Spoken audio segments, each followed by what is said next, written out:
नमस्कार, मी प्रिया काळे. तरुण भारतच्या न्यूज बुलेटिनमध्ये आपल्या सर्वांचं स्वागत. आता पाहूया ठळक घडामोडी.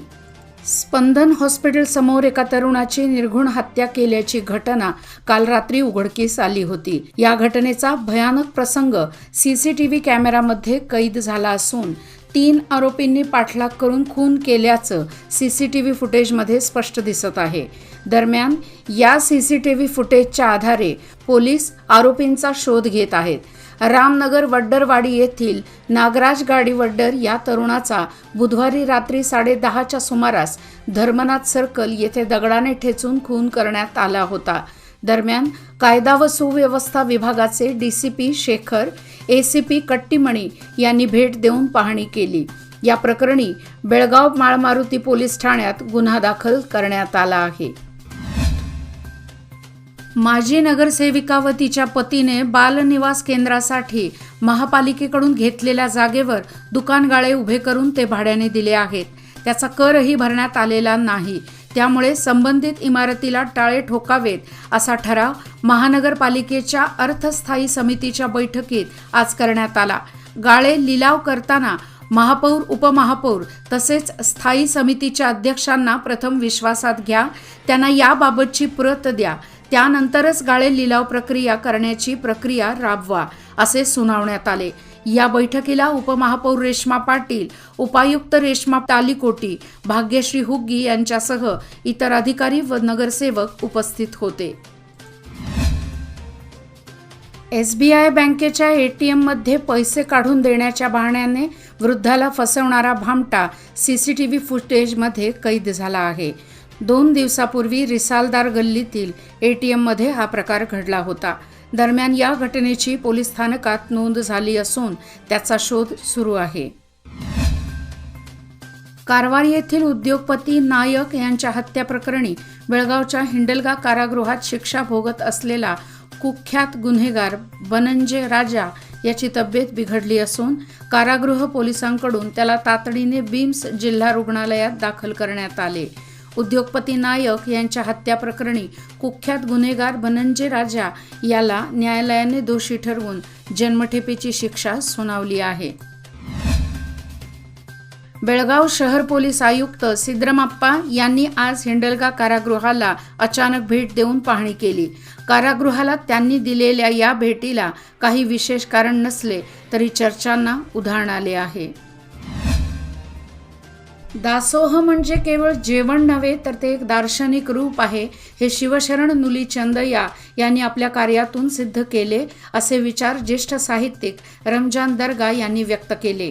बेळगावातील कुमार गंधर्व कलारंग मंदिरात आज बेळगाव जिल्हा प्रशासन, जिल्हा पंचायत, कन्नड व संस्कृती विभाग आणि कोरम वाजंत्री समाजातर्फे शिवशरण नुली चंदय्या यांची जयंती साजरी करण्यात आली. या प्रसंगी प्रमुख वक्ते म्हणून ते बोलत होते. यावेळी व्यासपीठावर पद्मश्री पुरस्कार विजेते पंडित डॉक्टर बाळेश भजंत्री, कोरम समाजाचे अध्यक्ष रामजी भजंत्री, महानगरपालिका आयुक्त अशोक दुडगुंटी उपस्थित होते. फर्स्ट गेट टिळकवाडी येथील श्री साई मंदिरात आज सामूहिक श्री सत्यनारायण पूजा करण्यात आली.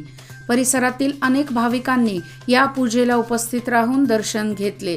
श्री साई मंदिरात दरवर्षी श्रावण मासात 2ऱ्या गुरुवारी श्री सत्यनारायण पूजा केली जाते. दरम्यान आज सत्यनारायण पूजा आणि भाविकांच्या उपस्थितीमुळे मंदिर परिसरातील वातावरण भक्तिमय झाले होते.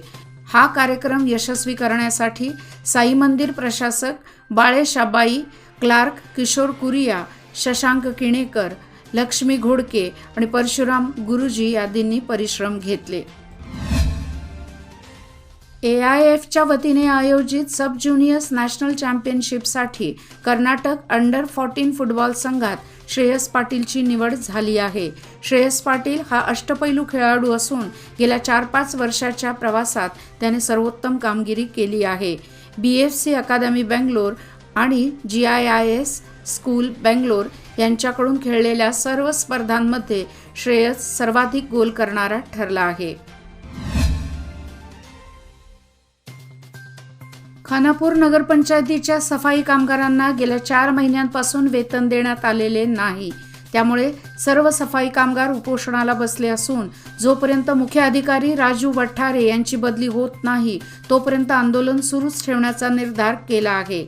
वेतनाबाबत कामगारांनी नगरपंचायत प्रशासक तहसीलदार प्रकाश गायकवाड यांना निवेदन दिले, मात्र नगरपंचायतीकडे आल्यानंतर मुख्य अधिकारी राजू वठारे यांनी कामगारांवर धावून जात अर्वाच्य भाषेत शिवीगाळ केली, त्यामुळे कामगारांनी आंदोलन छेडले आहे।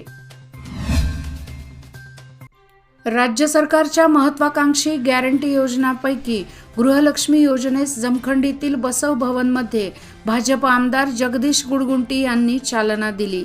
काँग्रेस पक्षाचे माजी आमदार आनंद न्यामगौड आपल्या कार्यकर्त्यांसमवेत बसव भवनमध्ये प्रवेश करीत असताना त्यांच्या समर्थकांनी जोरदार घोषणाबाजी केली। त्याला प्रत्युत्तर म्हणून भाजप कार्यकर्त्यांनीही घोषणा दिल्या। महिलांना मोफत बस प्रवास या शक्ती योजनेच्या उद्घाटन प्रसंगी असाच प्रकार घडला होता। चोर समजून तिघा युवकांना विजेच्या खांबाला बांधून घालून ग्रामस्थांनी मारहाण केल्याची घटना चिकोडी तालुक्यातील जोडकुरळी येथे घडली आहे। याबाबत 10 जणांविरोधात गुन्हा दाखल करण्यात आला असून याबाबत पोलीस अधिक तपास करत आहेत। सरकारचे कर्नाटकातील लिंगायत समाजाच्या विकासासाठी लक्ष वेधून घेण्यासाठी 3 सप्टेंबर रोजी निप्पाणी येथून सामूहिक लिंगपूजा करून आंदोलनाला सुरुवात करण्यात येणार आहे। त्यापूर्वी गळतगा तालुका निप्पाणी येथे सर्व समाज बांधवांची बैठक घेण्यात आली। यावेळी कुंडल संगमचे महास्वामीजी बसव मृत्युंजय यांनी मार्गदर्शन केले। लंपी आजाराने गायीचा मृत्यू झाल्याची घटना बुधवारी सकाळी कोगनोळी येथे घडली। यामुळे सदर शेतकऱ्याचे सुमारे 30,000 रुपयांचे नुकसान झाले आहे। या भागात लंपी आजाराने गायीचा मृत्यू झाल्याची घटना घडल्याने परिसरातील शेतकरी वर्गात भीतीचे वातावरण पसरले आहे। पावसाअभावी शहरात पाणी समस्या तीव्र बनली आहे। त्यामुळे निप्पाणीतील सर्वपक्षीय निप्पाणी नागरी न्याय हक्क संरक्षण समितीच्या वतीने सोमवार 4 सप्टेंबर रोजी सकाळी 11 वाजता निप्पाणी नगरपालिका प्रशासन, तहसीलदार, CPI यांना निवेदन देण्यात येणार आहे। पाण्यासाठीच्या निप्पाणीकरांच्या तीव्र भावना कळवण्यात येणार असून जनतेने या मूलभूत हक्कासाठी उपस्थित राहावे असे आवाहन केले आहे। दक्षिण आशियाई शरीर सौष्ठव स्पर्धेत उत्तम कामगिरी बजावणाऱ्या तसेच आशियाई आणि जागतिक स्पर्धेसाठी निवड झालेल्या बेळगावच्या शरीर सौष्ठवपटूंचा जिल्हा पालकमंत्री सतीश जारकीहोळी यांच्या हस्ते नुकताच सत्कार करण्यात आला। मालदीव येथे नुकत्याच झालेल्या दक्षिण आशियाई शरीर सौष्ठव स्पर्धेत बेळगावचा शरीर सौष्ठवपटू व्यंकटेश तहसीलदार याने कांस्य पदक मिळवले आहे, तर प्रवीण कणबरकर याला 4था क्रमांक मिळाला। याचबरोबर शरीर सौष्ठवपटू प्रताप कालकुंद्रीकर व केतकी पाटील यांची नेपाळ येथे होणाऱ्या आशियाई आणि दक्षिण कोरिया येथे होणाऱ्या जागतिक शरीर सौष्ठव स्पर्धेसाठी निवड झाली आहे।